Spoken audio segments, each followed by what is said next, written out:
my golf friend. How are you? So glad that you're here. I have a special episode today. I was a guest on the Flag Hunters Golf Pod with Jesse Perryman and Justin Tang.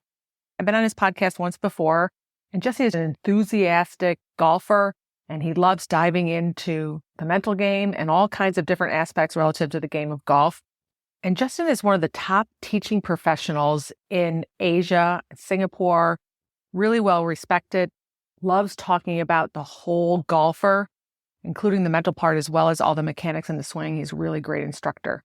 So they asked me a bunch of questions about the mental game, how we get in our own way, how we can get out of our own way. It was just the three of us having a conversation, and I loved it. So I want to share it with you. This is Jesse Perryman, Justin Tang, and myself, talking all things about the mental part of golf, your golf brain, and how we get in our own way. So without further ado, here we go.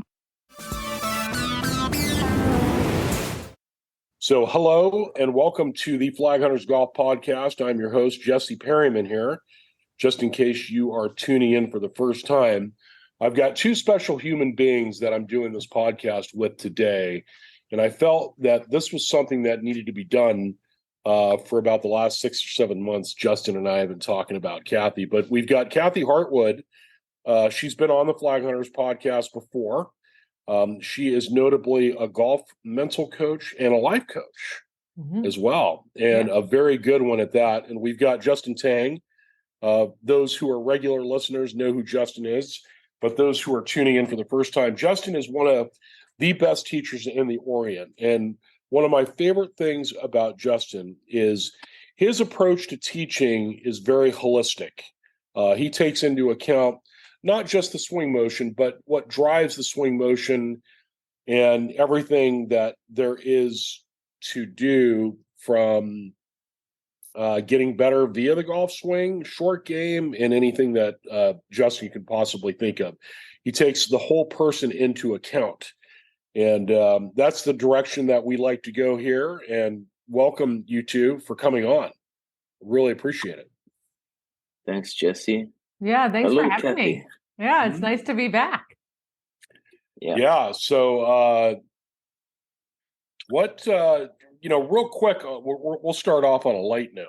I want to get your opinion, your guys' opinion on a light note before we go into the deeper stuff. This whole thing about live is coming up. So I just wanted your guys' quick, short opinions on the live tour. Good for golf, bad for golf? Just give me a little quick tidbit on it. Well, I'll give you my opinion. I think I think change is hard. I think growth is hard. I think something good will come out of it. And I think it's good for everybody. Just kind of thinking outside the box. People's feathers are ruffled on one side or the other, but I have faith that eventually things will settle down and it'll work out for the best of the game. Agreed. Justin? Yeah, I think you look at the PGA Tour, these guys are playing for more money. And when you look at it from the money multiplier effect, it's going to flow down to everybody, every stakeholder that's involved in the game. And I'm hopeful that we'll see more of this money being channeled down to charities. So I think net's positive for the game. Yeah, good point. Great point. So let's dive right into the reason why I really wanted to have both of you on, and that's Justin and I have had this conversation for months now about usually when a player struggles, whether it's within a round or maybe he or she is struggling for some time, he or she may falsely go down the wrong rabbit holes with good intentions. I don't think there's any players out there who are malintended. And, maybe it might not necessarily be the swing motion. Maybe it could be other factors. And we kept on saying we need to get Kathy back on to talk about this phenomenon because, more often than not, how much can a swing change in one day? For example, how can somebody shoot 75 and then go out the next day with a little bit of a freewheeler attitude and they go out and shoot 65? I mean, what's the difference? What's the difference between the days? And why is it that some people have reach the pinnacle of golf and they feel like they need to get better and they go back to their golf swing, and they try to change. I mean, and they're a lot of times they're never to be found again. And some of the intangibles of what makes somebody like Jim Furyk incredibly successful in his career, and then somebody, not that Adam Scott has had a bad career at all, but you'd never guess between the two that Jim Furyk would have a better career. Typically, I mean, how do you quantify these intangibles? How can we learn from them? How can we identify and have them as a big part of moving forward in Ascension, playing the game that we love? These are kind of the things that Justin and I have been talking about, Kathy, and you're up. Yeah. Your expertise are up. Well, okay, so I think there's a lot of things to talk about in that. The one thing is that, it's often said, a lot of tour players will say they're one swing away from thinking they can win the Masters and one swing away from quitting the game. And, that's lots of very well-known tour players have made that comment. And there is a fragility in the psyche and the confidence that comes with golf. And a lot of times when we attach our confidence to the volatility of the game, so to speak, like how it has its ups and downs and its inconsistencies, then our confidence is going to ebb and flow with how we hit it. I think the Netflix special showed a lot of that. That was pretty amazing.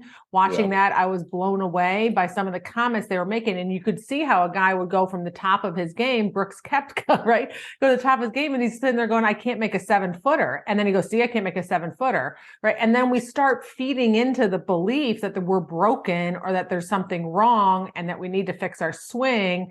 And we're just not trained as a society on this side of society in the United States, for sure, to take a holistic look at it. We're just trained to do more, hit more balls, take more lessons, get better TrackMan numbers, fix all those things without looking at how much our belief in ourself and our ability, how much we're out there playing golf in a state that is allowing our talent to come out.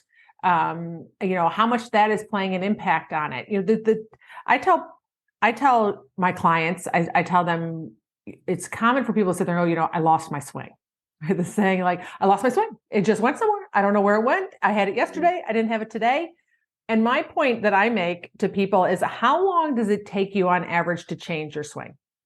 Like if you had a swing change to make and you went to a teacher, and I put this poll in a Facebook group with golf pros. And I asked all these golf pros, how long do you think it takes for a student to change their swing? I asked my brother who plays on the tour how long he thinks it takes a tour player and how long an average amateur it takes to change their swing. And the answers were so varied that it was pretty mind-blowing. And it went from anywhere from, my brother said my brother who at the time when I posted this question was playing on the Champions Tour. And so he said, and he practicing every day. He said, for me to make the change that I'm looking to make, practicing every day, knowing what the heck he's doing, having eyes on him, having all the gadgets and the gizmos and the, everything to track to make sure that he's doing exactly what he needs to do, which most amateurs don't have access to. He said 6 weeks. He said 4 to 6 weeks, I should probably own it. Then for the average amateur, it was a year to never to make a swing change, because what happens is they just either they don't stick with it or they go down a different path or they start chasing squirrels, I call it, going after everything else in between. So if that is true, let's just say for the average amateur, if it is true that it takes you a year, let's say even in a nice case scenario, 6 months to change your swing, then wouldn't the opposite also be true? Wouldn't it take you 6 months to a year for your swing to change for the worse? Right? If you were going to have something like both can't be true. It can't be that you can lose your swing, but for you to find it again takes 6 months. Now, that's not to say that you can't. I always say, your fundamentals can change, like your aim can change and your posture might get wonky and your ball position might be off a little bit. Always go back to your fundamentals. Your tempo can for sure get off. And if your tempo gets off, a lot of times that could be associated with emotions and how you're feeling over the ball. But most people don't go there. They go to thinking that their swing, and then they go to thinking that their swing there's something wrong with their swing, or lacking belief and losing confidence in what they own. And then you go down this spiral of chasing the wrong thing. Yeah, that's a great Well said. way of looking at it, Kathy. And to add to that point, the swing is the only thing that the human eye can look at. I'm fond of saying this. When you see a tour player miss a shot on TV, the first thing that he does after he finishes swearing is to make a practice swing, as though the swing broke down. Another 3 alphabets that I use is IFM. Intentions create forces on the swing, create forces on the club, expressed in the motion of the swing. A lot of times when a tour player is shooting a 65, you interview him post the round, he's got nothing in his mind. He's like, I can't really remember what I was doing. But when he returns a 75, more often than not, he'll tell you there's something wrong with the backswing or the downswing, as the case may be. And when you look deeper, guy was inundated with thoughts. I'm not sure if you've done any work on EEG. Dr. Easy Justice, a neuroscientist, he's done brain scans of top players when they're playing well and playing badly. Now, what happens is when they're playing badly, the brain is in a state of red, where the brainwave frequencies are high. And when they start thinking with an internal focus, or my chest has to do this, my arm has to do this and that, what he found was that the neural signal from the brain to the muscles was delayed. So tour players experience a sense of, oh, there's no timing today. But when there are no real swing thoughts, they experience a feeling of freedom. And let's take that a few steps back. Is what you said, Kathy. What was the state of mind? Perhaps that particular round, his kids were not in his hair. His wife didn't have the argument with him that they had the previous week. Could be a plethora of reasons. Could be he read something in the golf magazine that kind of resonated, that kind of validated what he did or did not validate what he did, that created a state of imbalance in the mind that's often shown up in the swing. But most well-meaning coaches, because that's the only thing that they see, the golf swing, they go, let's fix that. Let's fit the data into something that may or may not be correct. Oh, I see that your backswing is off or it's on. Your grip is neutral or weak or strong, as the case may be. And then they start making changes. And then these changes will start seeping into the swing. And as you pointed out, 6 weeks, 6 months later, damage is done. You've taken apart the laptop. Now no one can figure out how to put it back.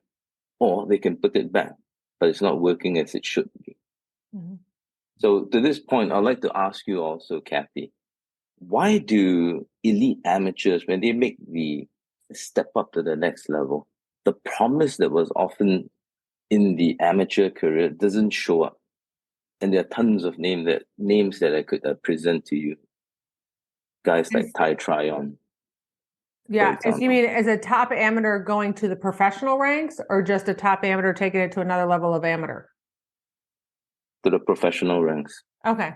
Well, in my simple way of explaining things, both in the context of what you talked about just before that, we shake our hamster cage, right? And so what that means is like our thoughts, I talk about our thoughts in the back of our head being like a hamster cage because I'm just very visual, and I had a horrifying hamster cage growing up, right? So I remember looking at this hamster cage, and sometimes all these hamsters, which multiplied out of hand because we didn't know how to control it. We didn't have internet when I grew up, right? So we would have them, and some days I'd wake up and they're all sleeping. Those are the days, if those were thoughts in our head, we feel like those are the days where we play great golf. Our brain is quiet. Our thoughts are quiet.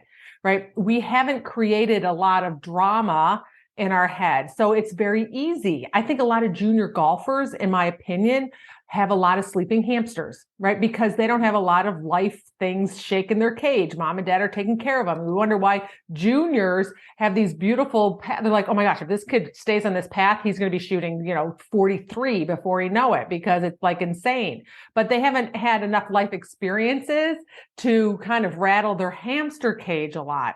So that's why when they go and start playing in college, or they pick it up a little bit and they start maturing a little bit more, next thing you know, their game doesn't stay up with that.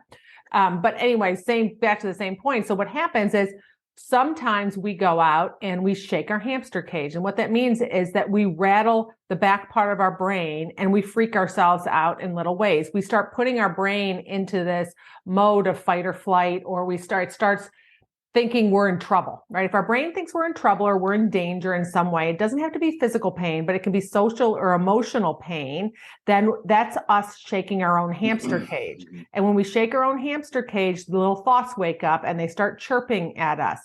Now, the thing is, I have so many clients who come to me, it's like going, I want that day where they're sleeping. Like, I don't want to think. I like it when I'm not thinking. And I want, because when I go out there, it's like, the day's just beautiful and I'm swinging freely and I'm thinking clearly and I'm like, nothing is bothering me, right? The rug's not getting pulled out from underneath me. And I say, those are green light days. I mean, those are beautiful, but that's not life. That's not golf. Golf is 50-50. Life is 50-50. 50% of the time, while we're here, we're going to have negative experiences. 50% of the time, we're going to have positive experiences. Doesn't mean we're going to spend 50% of our time in a negative emotion. It just means we're going to have little things that come along the way, like internet goes down, the Zoom freezes. It doesn't have to be much, but they're little negative experiences. And so what happens is that, in my opinion, right, going back to your analogy too, but I think once we take a top amateur and they go up to playing golf for a living, they've shaken their hamster cage a little bit.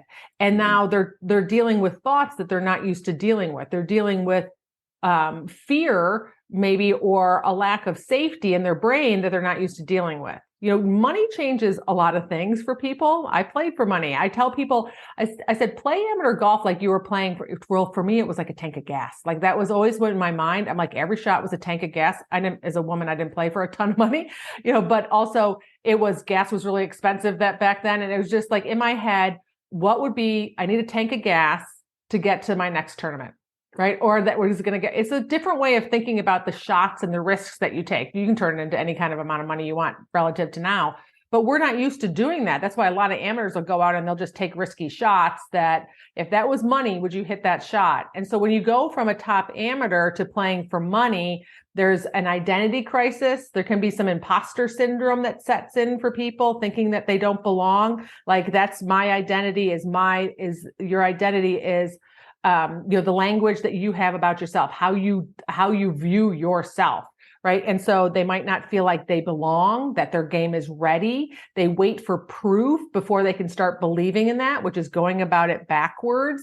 And then the money thing comes into play, right? And so there's a way now of really systemizing where you are based on how much money you make. And that's like a whole different way of thinking about the game of golf. And there's cuts, right? There's a whole lot of different things that shake our cage.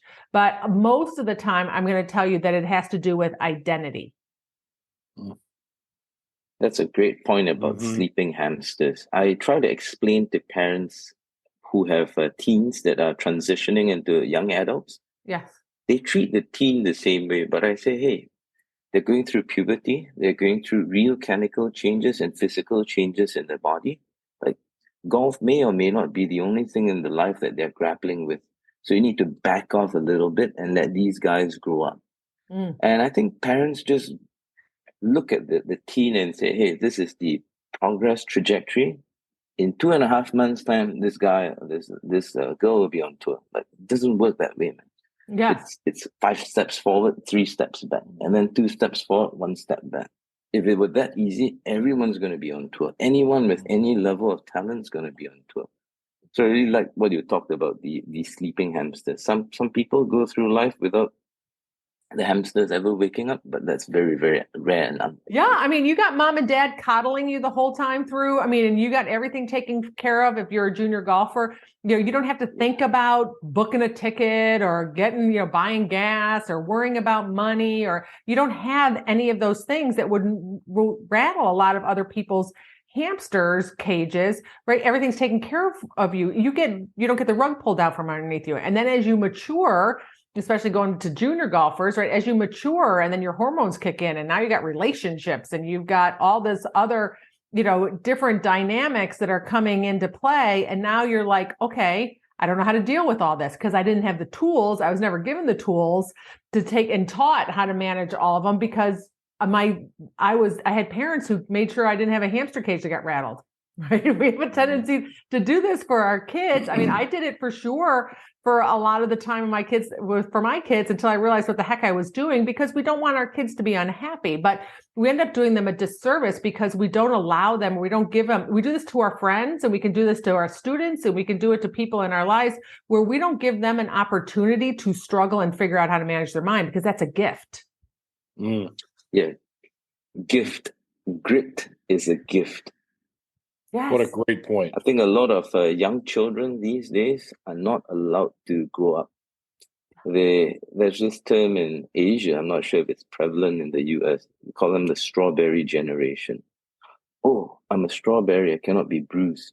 I've got to get mom and dad do all these things, take out the trash for me.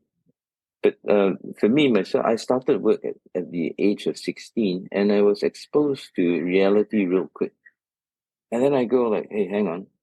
Mom and dad's providing me with all these things, but they had to work hard for it. And when you see what hard work is, you never forget it because it's burned into your psyche. And then you accept that as reality. And then now when I look at kids, like, you mean you're not working? You go like, wow, times have really changed.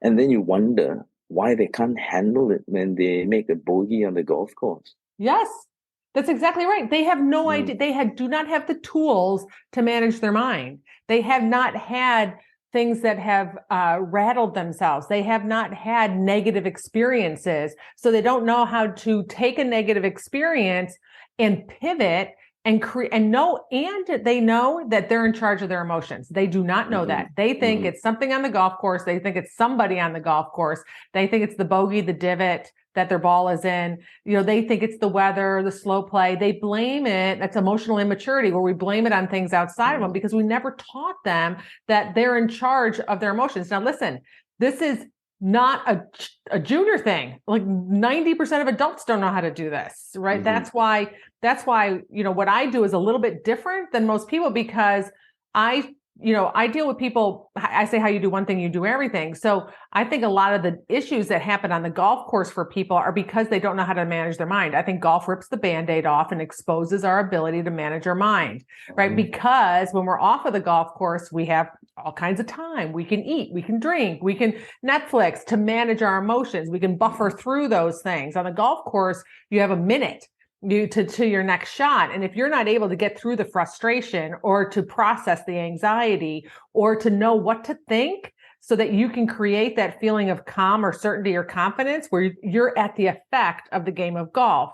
So this is why I have like a lot of really successful people, trial lawyers, CEOs, CFOs, own companies, doctors, right? They're like, I'm really successful in my job, but when I go to the golf course, I don't know what's happening, right? Like a different person is showing up. It's because we're not, and I'm not saying they don't know how to manage their mind. They know how to manage their mind in their industry, and they're very good at it, right? But they haven't realized that is the same tool they need on the golf course. That's where the life part comes in, right? It's like, you have the tools right now that you need to manage your mind and your thoughts and your emotions. I think I'm a golf emotions coach. That's what I think. That's what I do 90% of the time, is I coach people on golf emotions, because golf is an emotional game. You can have 7 in one hole. We can go from anxiety to frustrated, disappointed, to shame, to fear, right? We can anger, right? We can have so many in one hole, but your ultimate job is always to get back to your preferred state, which I call calm, certain, and confident, where you can think clearly, where we're up in the front part of our brain and swing freely because those emotions showing up in our body. That's the job. It's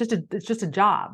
I actually have stats on this, where I have clients keeping track of how many shots they hit from what I call CCC, calm, certain, or confident, right? And the reason I pick those is because if I had to ask all of the people I know who play golf, tell me what your preferred state is. Like, how do you feel? Like when you mentioned just no thoughts and sleeping hamsters, describe it to me. Tell me what emotion that is. How does it feel, right? It's calm, it's certain or confident, or a synonym of those. Doesn't have to be all of them. It just has to be one or the other. When we can rotate and tap through all of them at any given moment. When we're in that state, what happens is we're up in the front part of our brain where we can think clearly and make good decisions and just make, decide on the club and all those things. And our hamsters are quiet. And those emotions, when they show up in our body, those feelings when they're in our body allow us to swing pretty freely. So we're going to be able to make our most repetitive swings, most predictable swings. And so we're more likely to show up with and play, I call it play to our potential. So I have stats on people keeping track of the percentage of their shots that they hit. They kept track of how many CCCs and their score. And I had this one line, I'm going to be close. I'll be off by a percentage point or other, but she went from shooting 85. She hadn't broke 80 in a while. She had 68% where she was calm, certain, and confident, shot 85. She went to 84%, shot 78, went to 91%, shot 74. So there was a direct correlation between the number of shots she hit from the state, her preferred state. I help people show them how to get to that state. Like there's a process to do that. Learning how to shift your thoughts and mentally pivot, but there's a direct correlation between that and your results. You didn't work on her backswing during that time. I'm sorry? You didn't work on her backswing during that time. I tell people, I'm like, I don't need to watch you swing.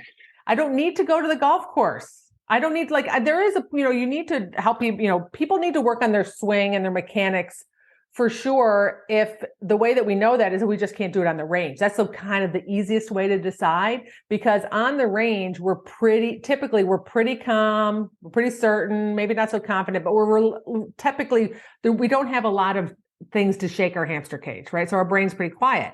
So if you're struggling on the range to do the things, then sure, you got to work on your mechanics. But if you could do it on the range, you can't take it to the golf course. You don't need to change your swing. You need to just figure out how to take more of it onto the golf course. You're preaching to the choir. Yeah. I tell people, right? When you're able to execute the practice swing, your technique is more or less there. Yes. I have this exercise that I do with my players. I say, hey, make a practice swing for a 50-yard pitch shot. Tell me what you feel like. Oh, no, smooth. There's no rush, no acceleration, no deceleration. Put a ball in front of them. And then they go like, wow, that's like diametrically opposed. I say when your practice swing and the actual swing feels somewhat close, I say you're on your way to bringing your game from the range to the course. Yes. Because you did not put yourself into the process. When you're blending the smoothie, you didn't put some unwanted ingredient inside. Yes. Yeah, exactly. I wanted to go to... Go ahead. Sorry, go ahead. Then we'll talk about something you mentioned earlier about your clients. Yeah, no, it'd be curious to know like what when we change our situation. So you have a practice swing and someone does a very nice practice swing, maybe not like it's something that they might use at a speed that they would hit the ball, not a slow motion swing. And then you put a ball in front of them, and then as a different person comes out, then I'd be curious on what are they thinking? What do they see the ball, and then what are they thinking? A lot of times I tell people, you read the ball and it says, kill me, unwritten on it. Like they're just like, ugh. Right. It's so interesting to hear what the dialogue is in our head once the ball is down. Now there can be a lot of just subtle little thoughts like don't miss it, or you got to hit it, or you got to swing hard, or, I got to get up in the air, and, all these things that weren't there when the ball wasn't there. And that's, I think, where we get our awareness, is where we start paying attention. Oh, I hear these little subtle thoughts. I can feel a shift in my feelings. I tell people their feelings are their indicator of something that's worth exploring and seeing what you're thinking in the background. But sometimes people are very detached from their emotions or their feelings. They don't feel that they're tense until you sit there and go, you're squeezing harder because your knuckles are white. Oh yeah, I didn't notice that. Right. Or they notice the thoughts. So it's always nice to just pick up I tell people just start being aware. And that's one of the exercises of the keeping track of CC&C, or what are you feeling over each shot? Because it brings up an amazing awareness. At least you'll know. I had my last client that I talked to today. He went through and he kept stats on the ones that weren't calm, certain, and confident. And then he had I was distracted over this many. I was angry or frustrated over this many. I felt pressure on this many. And I had anxiety or anxiousness over another percent or number of shots. That's now your work, right? It's like, why? Like, what were you thinking? What was happening, right? We can start bucketing it down and start nicking away at those. A lot of amazing things that you've unpacked there for us. I'm going to explore this with you, Yes. concept by concept. You talked about exploration of our feelings. So when, let's say I've sprained my ankle, got a bruise there, I go to a doctor, a physiotherapist, as the case may be. The first thing those guys will do is to palpate the injured area and to check for mobility, to check for any other issues that might or might not be there. Now, when we are faced with a difficult situation on the golf course or in life, the first thing that we are predisposed to do is, I want to reject that feeling, that butterflies in the stomach. Most people are taught to push that away. Mm-hmm. They don't palpate it like the physical therapist. And I like what you mentioned about exploring the feelings. And I think once we explore, hey, why am I feeling like that? That's actually very clarifying, and it gives freedom. And we go, oh, actually that anxiety, it's because I just want to do well. And why do I want to do well? They're playing really well. I mean, shootings in the below 70, the past 3 tournaments. The anxiety I feel is because I think I'm going to do well. And it's not because of fear, like, I have a negative perspective of this situation. And then we take it one step back about your industry clients. You mentioned trial lawyers and doctors. I've spoken to these people as well. Very, very intellectual, but they don't transfer the intellect into golf. What do I mean? A lot of them, trial lawyers especially, when they go into a trial, they have already mapped out, this guy is going to say X, Y, and Z. During the trial, let's say you're my opponent on the opposite bench, you say, Justin, you're not right because of X, Y, and Z. In my mind, I don't go, wow, Kathy thought about it. What am I going to do? I know. I saw that coming, Kathy. This is what I'm going to show you. And I dish out line by line, precept upon precept, why your client is wrong. But they don't do the same thing on the golf course. Hole 1, they slice into the woods. The brain goes into the freeze because they never did a pre-mortem. Most of the golf coaching industry does is post-mortems. They go, okay, you shot an 85. Let's look, you only hit 5 greens in regulation. Of all the greens in regulation, your first putt was 60 feet. That's quite obvious. But not enough has been said about pre-mortems. And what you spoke to us earlier was exactly that. We've got a cage full of hamsters. How do we not rattle them? Most people look at the cage full of what do you call it? Hamsters that are running all over the place, and then they try to figure out why they're running and try to stop them from running. Yep. I think it's a much cleverer approach to not rattle them in the first place. And exactly.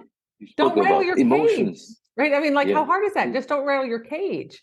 And when we're not aware that we're rattling it, that's the word, that's the first step is in that awareness. And people rattle their cage. Let me just give you some examples. Like, this is a really, really important tournament. It's really, really, really, really important.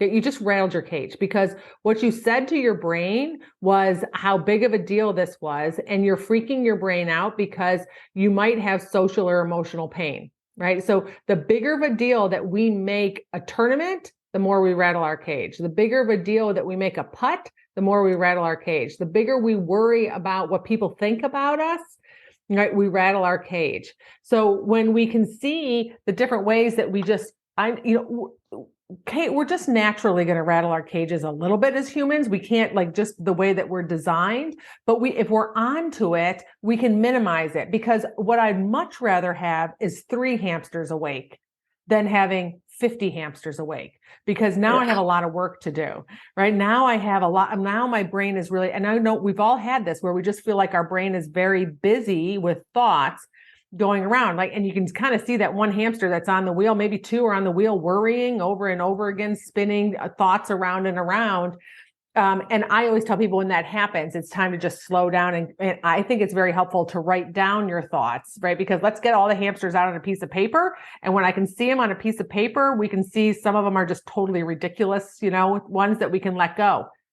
On the golf course, we don't have that time to do that. So that's why I encourage people to practice it off the golf course, because you're building your mental muscle and your awareness.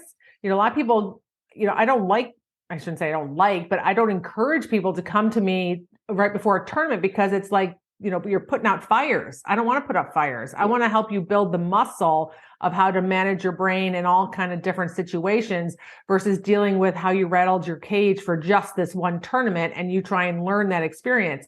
I'd rather you practice it on and off the golf course on a daily basis to keep the brain much quieter.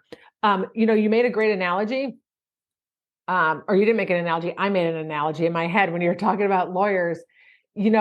Golf pros, and listen, I was a teacher, right? And I'm married to a teacher, right? So a golf pro, right? A teacher.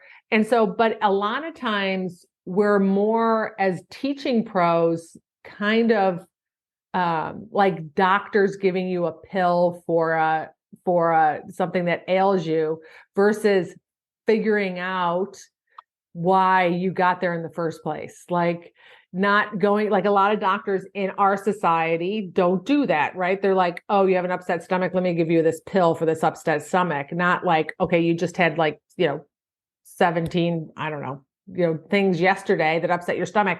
Let's start before, right? That becomes a problem. And so if you go to a golf pro, their job, just like if you go to an orthopedic surgeon, his job is to have surgery, right? He's going to figure out how to cut you, right? And so when we go to a teaching pro, they're going to figure out something that's wrong with you, even if, going back to your first analogy, Justin, even if there's nothing broken, even if the problem was that you just had 17 little cookies yesterday, and that's why your stomach's upset, right? It's not, and that's a little bit of the model, in that teaching pros are designed, I was there to find the problem, because clearly there's a problem. They came here and they're not hitting it very well. But we create problems sometimes as teaching pros that aren't there, when really what created it was, just like going back to your first analogy, maybe they just shook their cage a little bit. Maybe they're just mentally exhausted because they were dealing with family issues and they had no juice in them, right? We're not exploring that as a possibility, like, you're not broken. Because when we send the message that they're broken, now we just dipped into their confidence. Mm-hmm. Exactly. And I think confidence is such a crucial part of a good golf game. I could send a player out just by telling him his swing looks great, even though I think it doesn't. Yes. But goes out, shoots the lights out. Yes. It's hard to explain it. Yeah, I've spent so much time around tour. Well, my brother's a tour player. I was a tour player, but I've spent a lot of time around tour players. And you have to be super careful about the words you say to them when they're watching their swing. I remember watching my brother one time hit shots, and he used to work on this little lift in his swing. And he said, he had me stand behind him, and he said, check out my aim or my path or whatever. And he hit this shot, and I said, oh my gosh, yeah, it was good. And I said, and you're not lifting as much, right? Thinking, just going back to that topic, he's like, what the heck? Why'd you tell me that? I wasn't thinking about that. Now I'm thinking about that. Right? It's so funny, because they are actually very mentally fragile on what they hear, right? So they surround themselves with people, for the most part, that aren't going to feed, because we can't unhear things once we hear them, right? So it's a tour player is no different mentally. I'm just going to say they're just more versed a lot of times. Sometimes they don't know what they're doing, but they have the same brain as the average amateur, as you and I. And as the Netflix show revealed, right, on how fragile their psyche can be. Like, I was like, I can so help Brooks Koepka, totally help him. Like he doesn't even, it's like, I think I had so many clients call me like, you need to call Brooks Koepka, right? I'm sure he's not I hope he listening to hears this. podcast, but you know what I'm saying? Because I was watching him like, dude, he's a self-fulfilling prophecy with those putts. Yeah, indeed. A lot of them don't realize the power of the mind. Certainly, I'm not saying that if you have subpar technique and you will yourself into a 64, that's going to happen. It's not. I think we need to take a balanced approach in this regard. If you're a 24, 36 handicapper, you know what? Work on your technique. Your emotions are not going to be that, not going to play such a huge role. But if you are below 5, technique might only comprise 10%, I think, of your overall performance. You got to look at the other 90%, a short game, your emotional state. Just understanding what you do the rest of the day can have an impact on your 4 hours on the golf course or 5 hours, as the case may be. Mm-hmm. And, you mentioned... Sorry, go ahead. That's it. You mentioned a lot about managing expectations on the golf course. Yeah. I think the great Ben Hogan allowed himself bad shots on the golf course, but an 18 handicapper doesn't. You hit the first tee shot out of bounds, you're done for the day. Yeah. Hey, there are guys who've made a bad tee shot on the first hole, but they still came back. And that's just part of the game.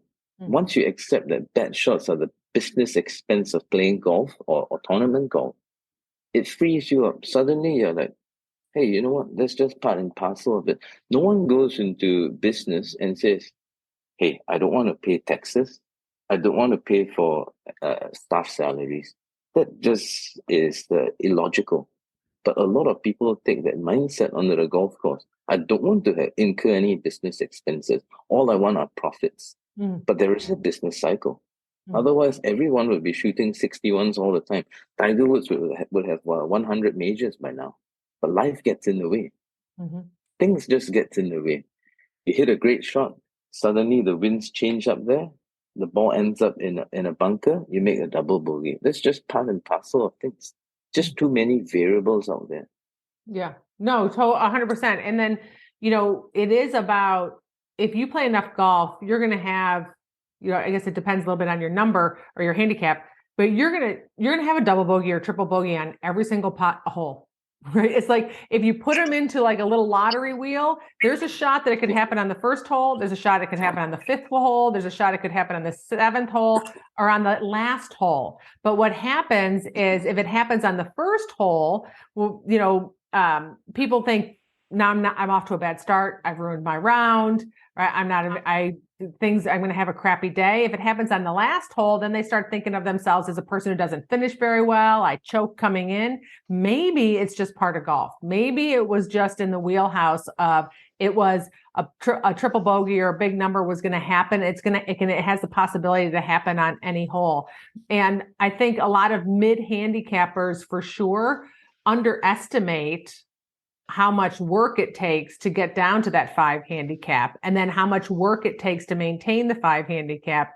And that includes the consistency and the mental part of it, where you're not beating yourself up, where you have your own back, where you're not having the rug pulled out from underneath you when you have a bad round, like Hoagie, who shot 78-62 in the same tournament at the Players Championship as a tour player, right? That's 16 shots for a tour player in a tournament. Like, this is golf. And so, put that into this perspective of an 18 handicap, that technically that span could be much bigger, right? And even 16 shots to a person who's shooting 90, if they go out and shoot 106, right? They think, I've lost my swing. End of the world. It's the end of the world, Kathy. Yeah, it's the end of the world. I'm going to give up golf. Yes. So funny, one right? question, one question that I like to ask my players is this, right? How would you feel if I told you would shoot 66, but it would start with 2 double bogeys? What would your state of mind be like if you knew the end result right at the beginning? They look at their round totally different. But if they didn't have the benefit of hindsight of knowing that they would shoot a 66, hole 1, hole 2, they make 2 double bogeys, their state of mind changes. And it's important. I tell players it's important. You could make a string of bogeys, but this particular shot, the last 3 holes, does not determine what you're going to do on hole 4. You need that disassociation. So I'll ask you a next question in relation to tournament golf. What can a player do when he starts making bogeys in a row, 2 bogeys in a row? Yeah. What should the player be doing? Yeah. So I had just had a podcast on this about talking about getting off to a bad start. That's also, so that would be if they start in the beginning, or it could be in the middle of the hole. It is just, the first thing I tell you is that numbers are neutral. So a bogey, if it's a par 4 and it's a 5, it's neutral until you have a thought about it that creates it being a negative thing. One of the things that a lot of people do is then they try and push for birdies. Like, I need to make up for it. I need to make a birdie on the next hole. I need to not make any more mistakes. Those two things put more pressure on you. The minute you say I have to and I need to, that equals pressure, right? And I tell people too, like, if you could make a birdie on the next hole on demand, why didn't you do it on the other holes? Why didn't you do it on every hole? Like, if it was that easy to sit there and go, I need to birdie this hole, right? And like, why didn't you do it already? That's not the way it works. Kathy, I like this one. When players tell me, I'm going to try harder from now on. Yeah. I mean, you were trying hard before? Like, yeah. I'm going to believe in myself. Like, yeah. Like, do you even make sense? Yes. Do you even make sense? Yeah. My other one is I want to play. I just need to play well today. I'm like, what day don't you want to play well? I'm like, it's tell me a day that you don't want to play well. I ask them that question. They look at me and then they start laughing. They're like, okay, every day I want to play well. But we decide, like, I really need to play well today. And my analogy is, like, if we put we took a 2-year-old on the plane with us, and we're like on the plane, we basically tell the 2-year-old, like, listen, I need you to show up today. I need you not to cry, not to talk, not to go to the bathroom, not to stand up, not to do anything. I need you to show up so that I get to feel good at the end of the day or the end of the flight. And we backhand our golf game like that. Listen, golf game, I need you to do all these things today, right? So that you show up so that I get to feel good. If we did that to a 2-year-old and we got on the plane, the 2-year-old would freak out. And when we do that to ourselves, when we go out and play, our game freaks out. We freak out our brain. So it's just and going back to the 2 bogeys, like I said, numbers are neutral. Would you have the same thoughts? I had a lot of my clients go through this exercise. If you had to cut up every little score into individual little pieces of paper, and you put them into a little lottery machine and you shot them out, they had an opportunity to land on every different number. And you did that, let's say 10 times. Those 2 bogeys could land on different holes. Would you have different thoughts about them than if they had landed back to back?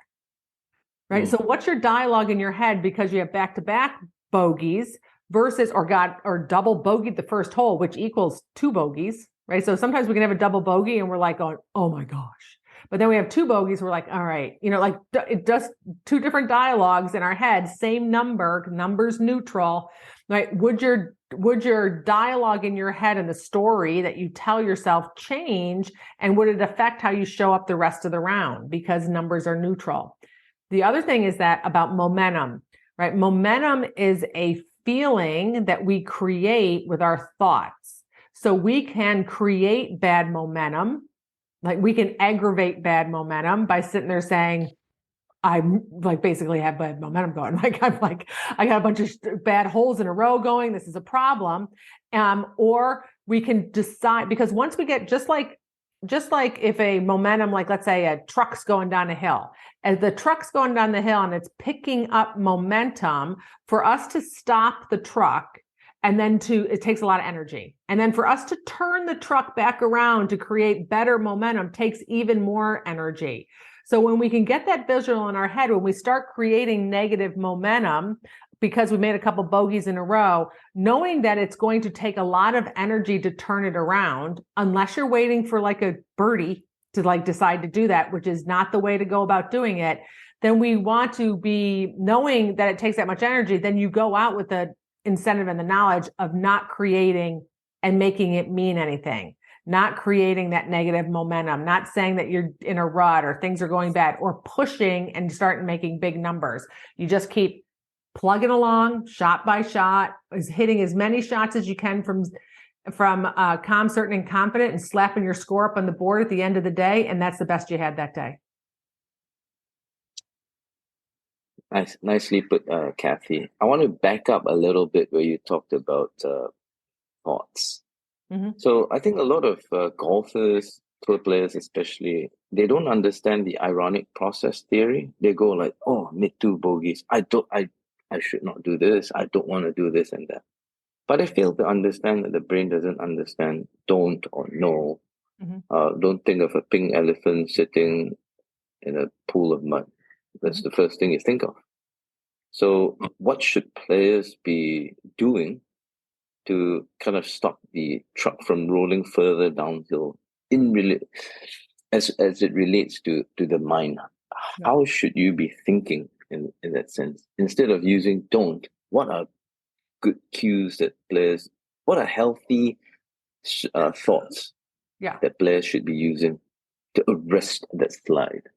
Yeah, well, it's always helpful to tell your brain what's true in a positive sense. Sometimes true things aren't useful, but what is also true about this, right? Like I can par this next hole, reminding your brain of things that are believable, that are in the positive sense, is also a very useful thing to calm our brain down. The other thing is attention, right? Where we put our attention in our brain, which is the negative part that you're talking about, right? So I have a podcast when I went whitewater rafting in West Virginia. These guides were telling us where not to go. And so he was like, don't hit those rocks over there. Don't hit those rocks over there. And I was like, tell me where to go, because you're putting my attention. I didn't even notice that those were horrible rocks, like that you're scaring the crap out of me. Tell me where to aim the boat. And, not that I had that much control anyway, because we're in a bunch of people, but like, tell me where to go. Same thing with the golf, with our golf holes. Where do you want to go? What do you want to see? What do you want to create? You want to hit the ball in the middle of the fairway, not don't hit in the bunker, not don't hit in the water. Like, I want to go here, and direct your brain, tell it where it wants to go or where you want to go, is a way of giving your brain some good attention, versus attention on positive things versus on negative things.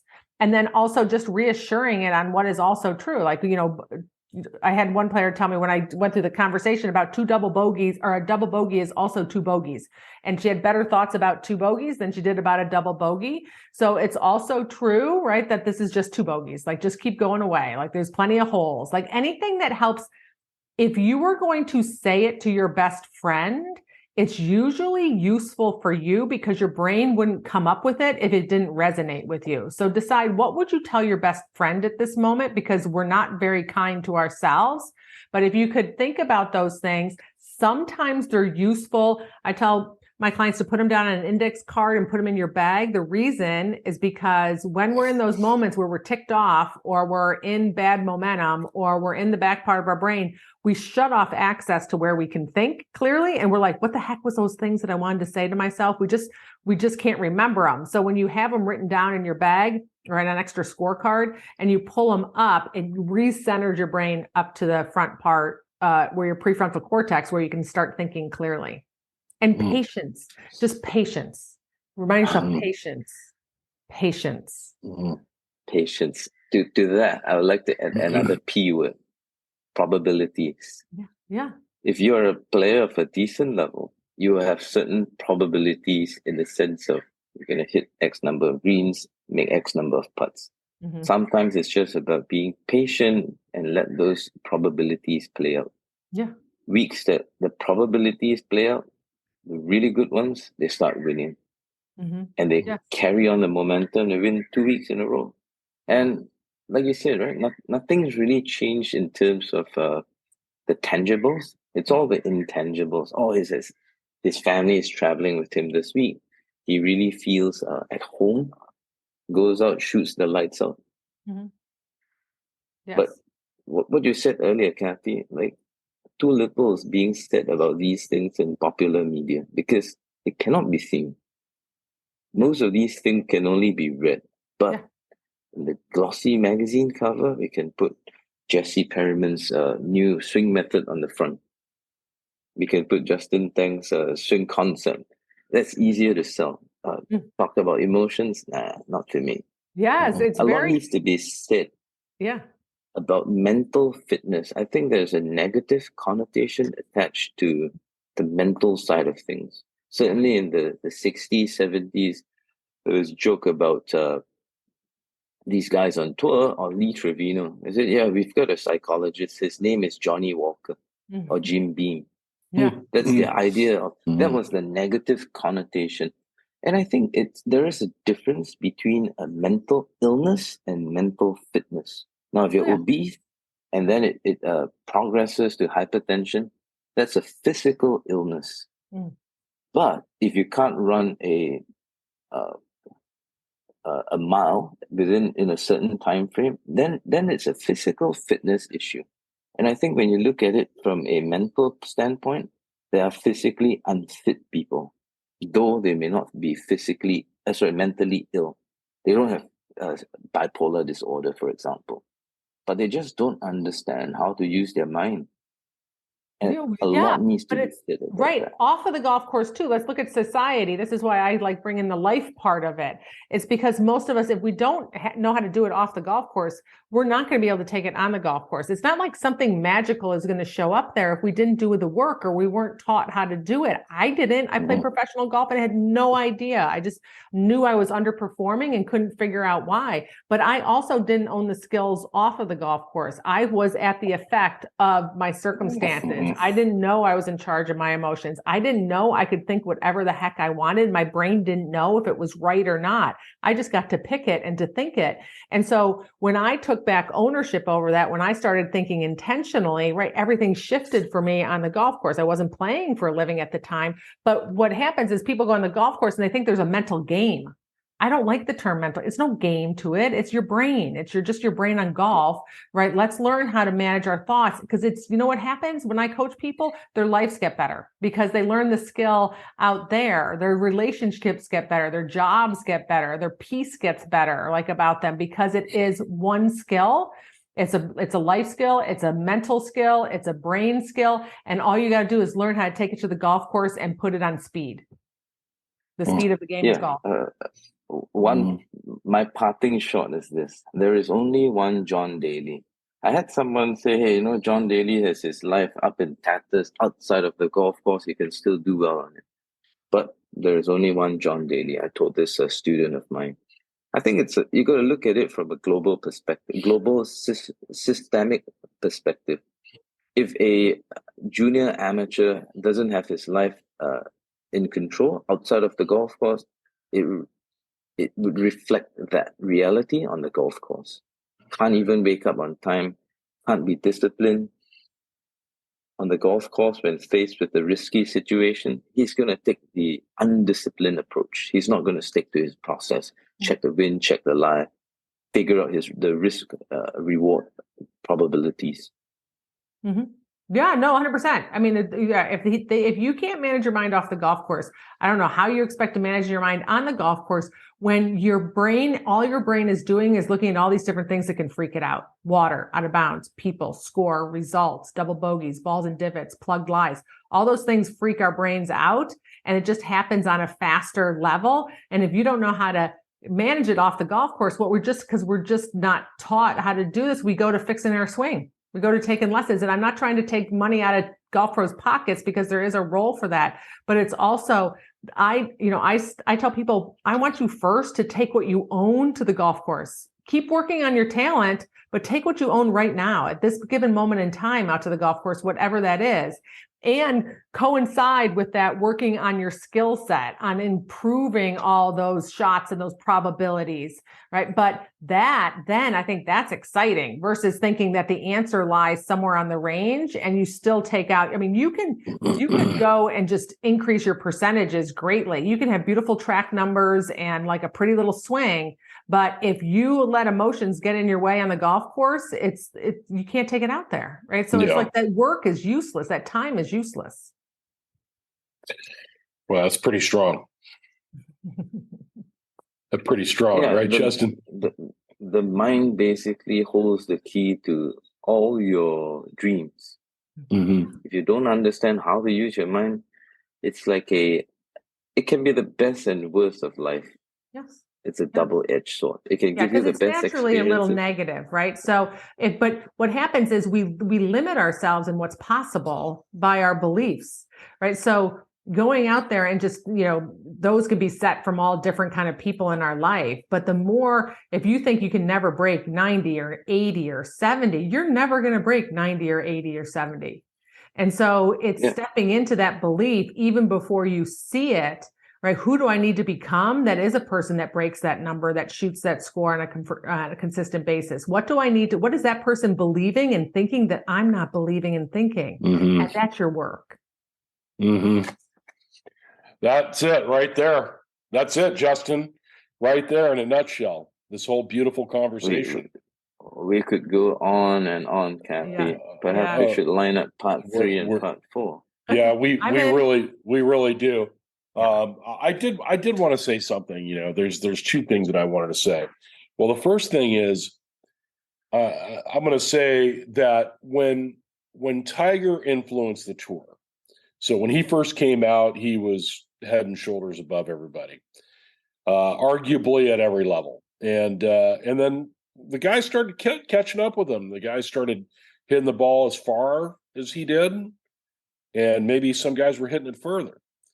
But he still beat all those guys mentally. He didn't care how it looked. And I think that's a really, Justin and I talk about this with regularity, Kathy, and I wanted to get your comments on it. Like, we as golfers are so concerned about how it looks. We're so concerned.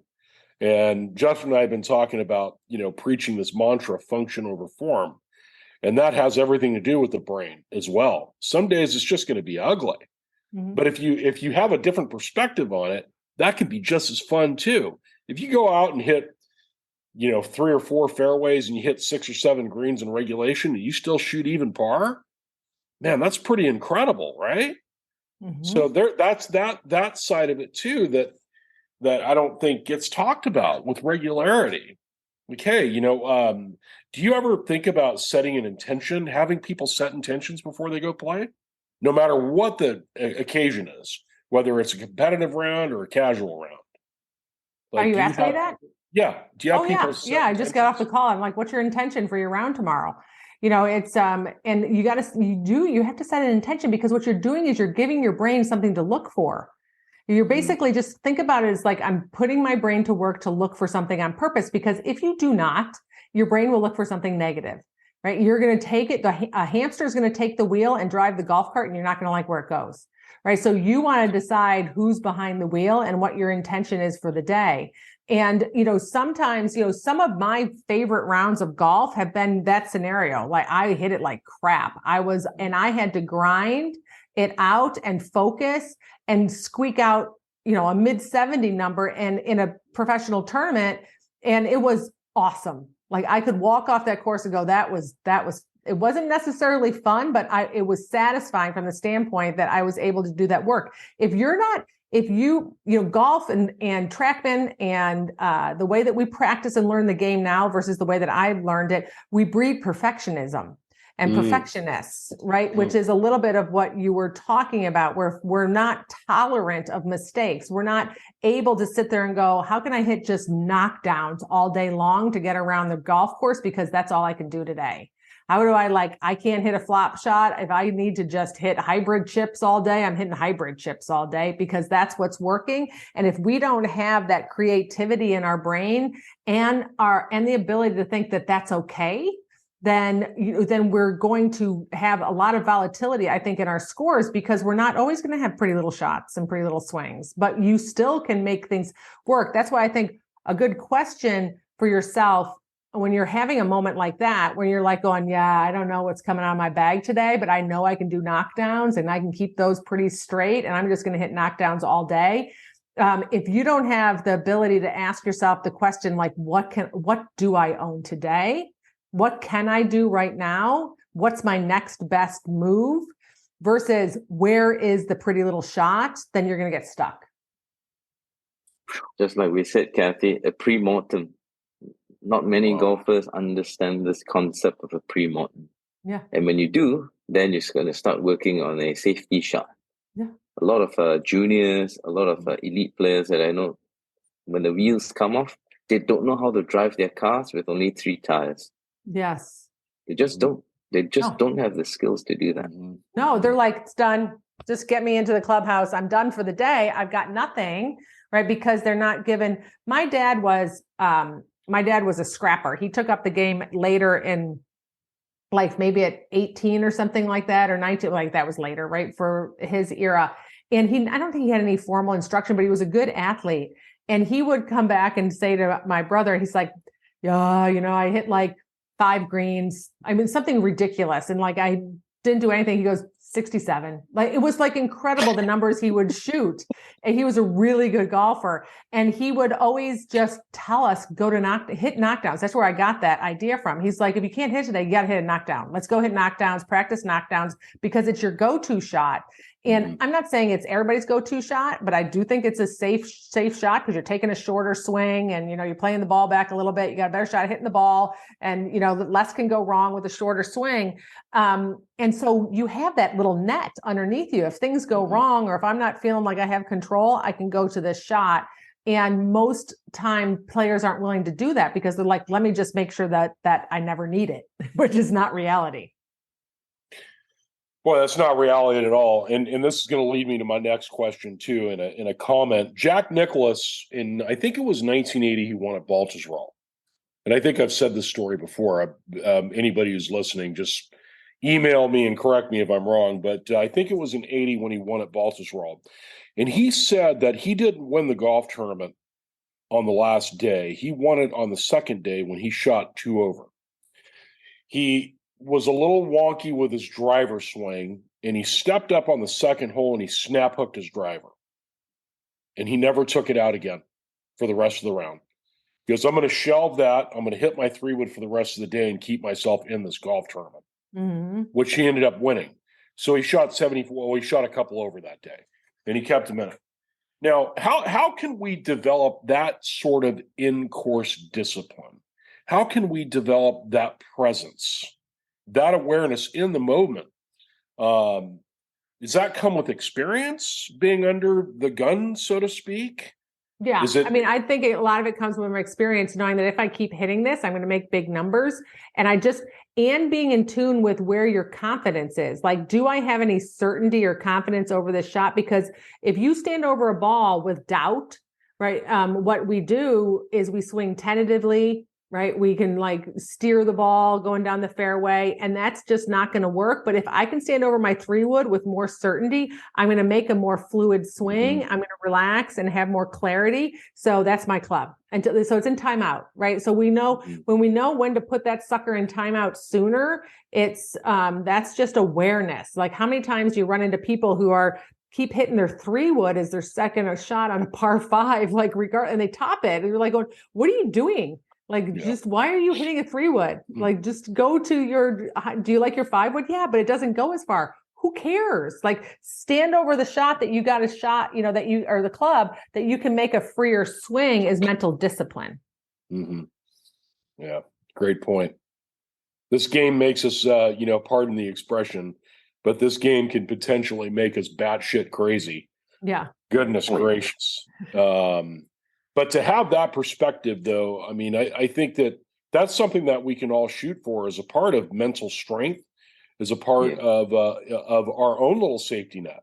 That if we do have that presence, we can tell ourselves, hey, we can handle anything, because we do have contingency things that we can do, whether it's a knockdown shot, whether it's playing uber conservative, and just getting it in the house the best way that you can for that day. And as you said, Kathy, I'm going to agree with you. I'm sure, Justin, you're going to agree as well. But those days are very, very satisfying and really can help you to build yourself and to help build confidence as well. Okay, because there's going to be a lot more of those days than when you're firing on all cylinders. A lot more. Yeah. And the thing is to know, that's golf. Some days I'm going to have those days where it's just not there, but I can still score. And then when you can believe in that, then you're not blindsided when you're like, I can't hit the side of a barn right now. What's going on? right? And then we think we have a big problem. Not a problem. Like, my swing didn't go anywhere. It's just a little off today. What can I make work? Totally calms your whole system down so that you can think clearly. What happens a lot of times is that people go out on the golf course and they're not hitting it very good, and they make it a problem, right? The minute we make it a problem, now our brain is going to freak out on us.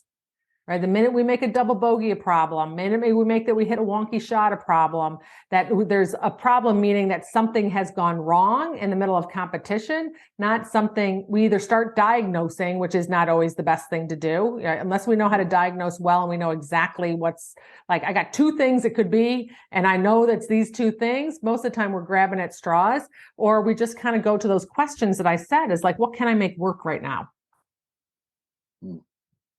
Golf is just a metaphor for life. I've got two young girls, can have a bad start in the morning, but the day ends up pretty good. Yeah. Yep. Yeah. Yeah. That's why it's an emotional game. Yeah. I don't know what it is and why we love it so much, but we all do. And I think that we can all love it and really enjoy it when we do have these perspectives. I believe that the greats of the game that we've all looked up to had it at some level, some way, shape, or form.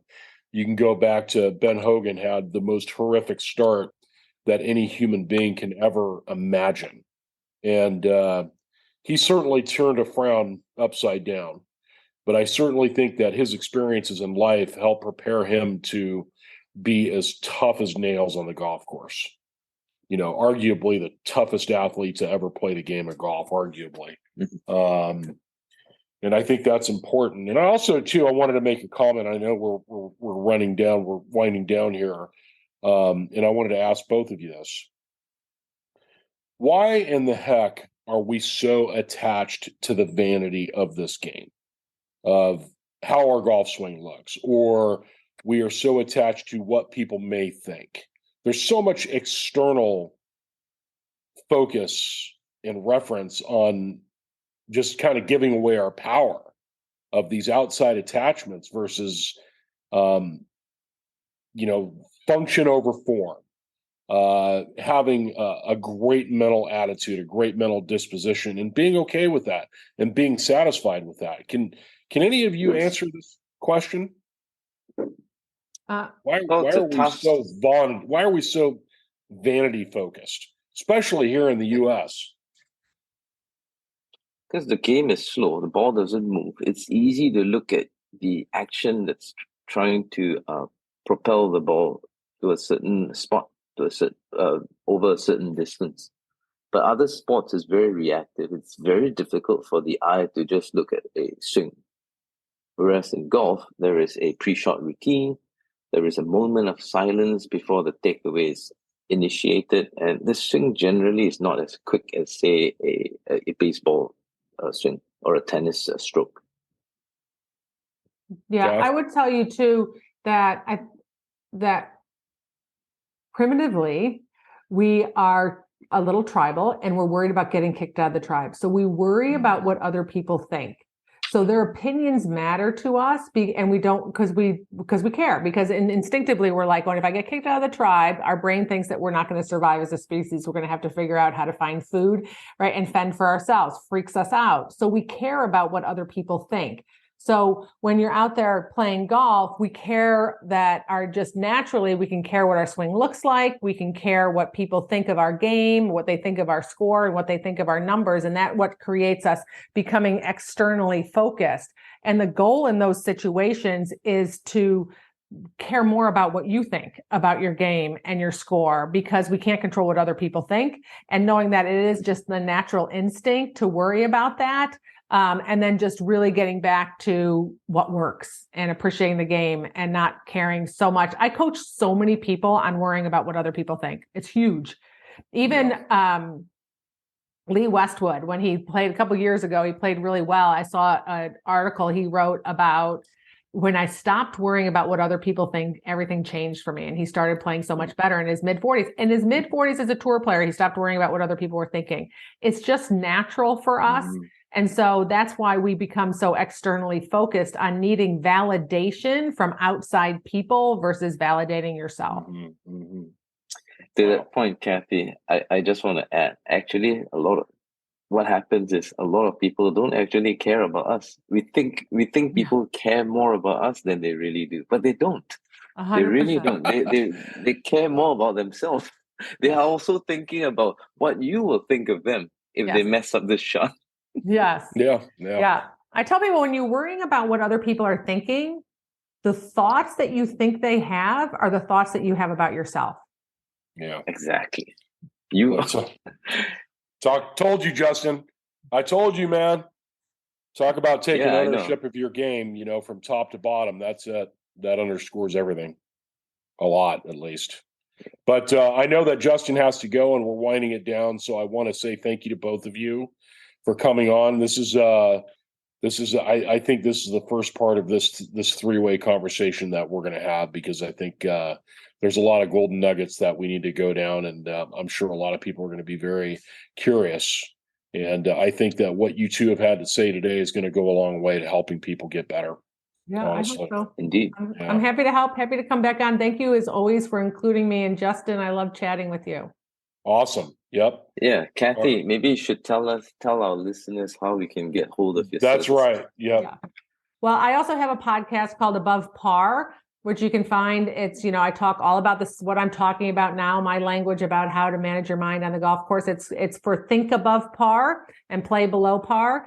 And then you can find me at Kathy Hartwood on Instagram, and kathyhartwood.com is my website.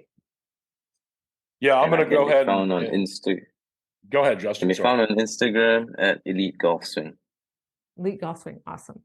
Yep. And, I'm going to say one thing in ending, as I'm going to promote the heck out of Kathy's podcast. I listen to Kathy's podcast a lot, and she has every possible subject and topic that's going to help you really start to get a better perspective on the game, and to really get those hamster wheels to stop spinning so much when you're over a golf ball.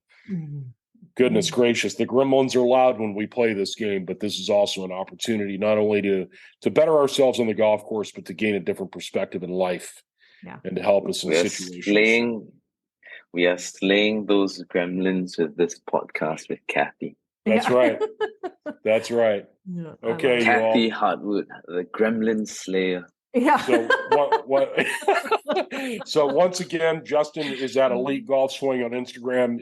You can also find Justin if you find me as well. I'm at Jesse at flaghuntersgolf.com, my email, and also I'm on Instagram as well at flaghunters, but most people already know this. And Kathy, once again, your podcast is Above Par, Kathy Hartwood, on all of the directories.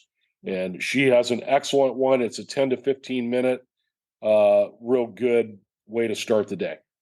Yeah. Tune her in. Thank you, Jesse. Thanks, Kathy. Okay, you are welcome. Yeah, I appreciate it. All right. Y'all have a beautiful day. Yeah, you too. All right. Bye. Bye.